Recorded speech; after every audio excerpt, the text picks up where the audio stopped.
गौतम बुद्ध एक नगर से गुजर रहे थे जहां सड़कों पर हलचल थी। बाजार में लोग अपने काम में व्यस्त थे।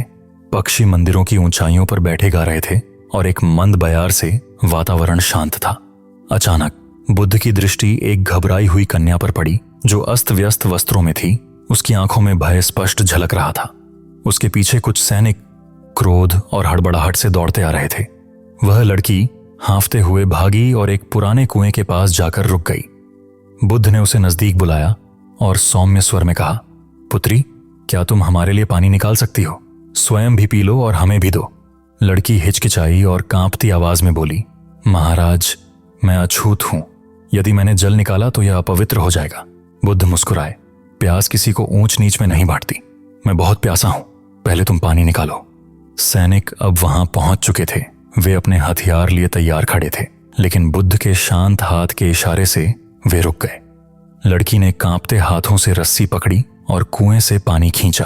पहले उसने स्वयं पिया, फिर बुद्ध को दिया। बुद्ध ने जल ग्रहण किया और संतोष से आंखें मूंद लीं।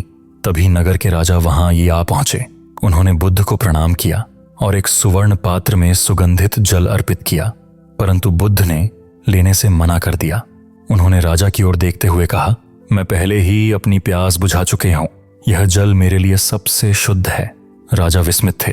उन्होंने लड़की की ओर देखा और कड़वी आवाज में बोले, यह एक अछूत है। इसे हमारे समाज में रहने का कोई अधिकार नहीं। लड़की ने सिर झुका लिया। उसने धीमी आवाज में कहा, महाराज, मैं निर्दोष हूं। एक बार मुझे आपके दरबार में गाने का अवसर मिला। मेरा गीत सुनकर आपने मुझे अपने गले की माला दी थी, लेकिन जब आपको मेरी जाति का पता चला तो आपने अपने सैनिकों को मुझे मारने का आदेश दिया। मैं किसी तरह बचकर यहां तक आई।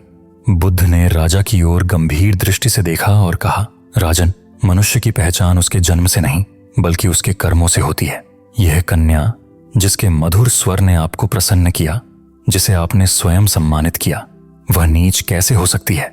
नीचता तो उन विचारों में है जो किसी को उसकी जाति के आधार पर तुच्छ समझते हैं। नीच वह नहीं जिसे तुम अछूत कहते हो। नीच तो वह है जो संकीर्णता में जीता है। राजा के मुख पर ग्लानि छा गई।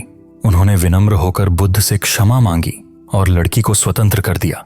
वह लड़की जो कुछ क्षण पहले तक भय से कांप रही थी, अब आश्वस्त थी। उसने पहली बार खुलकर श्वास लिया और बुद्ध के चरणों में प्रणाम किया। बुद्ध ने आशीर्वाद दिया, मन का भय त्यागो पुत्री। सच्ची पवित्रता मन में होती है, बाहर नहीं।